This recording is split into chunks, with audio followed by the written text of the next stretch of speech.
ভালো কথা, ভালো উপদেশ কখনো পুরনো হয় না। একটি ইতিবাচক জিনিসের আবেদন রয়ে যায় চিরকাল। জীবনের মোড় বদলে দেয় এমন ফার্স্ট উক্তি নিয়েই আজকের এই আয়োজন। কিছু কিছু মানুষ সবসময় থাকে আমাদের চারপাশে, যারা সবসময় সবকিছুতেই সফল।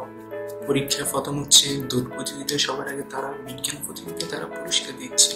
আর তুমি ভাবছো মানুষ এত প্রতিভাবান কিভাবে হয়? এসব কথায় মন খারাপ করার কিছু নেই। তুমি জানো তোমার কি কি প্রতিভা আছে এবং সেটা দিয়ে সাকসেসফুল হওয়া সম্ভব। আত্মবিশ্বাস আর আত্মমর্যাদা ধরে রাখতে পারলে জীবনে আর কিছু লাগে না। একটু হিসেব করে দেখো তো, আজকে সারাদিন কিভাবে কেটেছে তোমার? হয়তো ক্লাসে গিয়েছো, বন্ধুদের সাথে আড্ডা দিয়েছো, ঘুরাঘুরি, খাওয়া দাওয়া ইত্যাদি। আচ্ছা বলো তো, তোমার কি কি শখ আছে? জীবনে বড় হয়ে কি হওয়ার ইচ্ছে? প্রত্যেক বন্ধুদের সাথে আড্ডা, খেলাধুলা, সোশ্যাল মিডিয়া ইত্যাদিতে বিপুল পরিমাণ সময় অপচয় হচ্ছে তোমার। এভাবে কেটে যাবে একটা জীবন। আজকের দিনটা থেকে নতুন করে শুরু সবকিছু।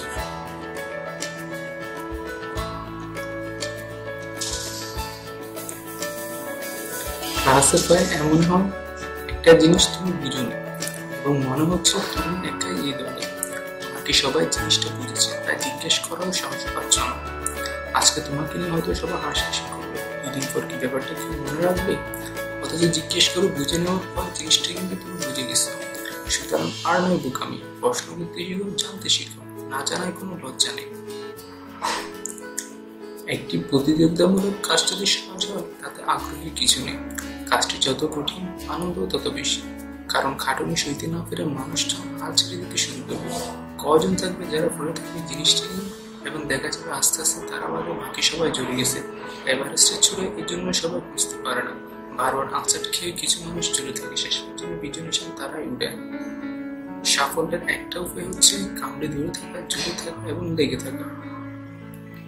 ও তো খুব মেধাবী, তার সাথে কি আমার তুলনা চলে? ব্যাপারটা অনেকটা খেলতে নামার আগে পরাজয় মেনে নেওয়ার মতো। আমি যদি প্রতিদিন তার থেকে ডাবল ফার্স্ট করি, তার থেকে ভালো করবো না কেন? তুমি চাইলে অবশ্যই ক্লাসে ফার্স্ট হতে পারবে। প্রতিনিয়ত নিজেকে ছাড়িয়ে দেওয়ার চেষ্টা করবে, বিজয় অবশ্যই আসবে, বুঝতে পারবে। ধন্যবাদ ভিডিওটি দেখার জন্য। ভিডিওটি ভালো লাগলে অবশ্যই সাবস্ক্রাইব করবেন।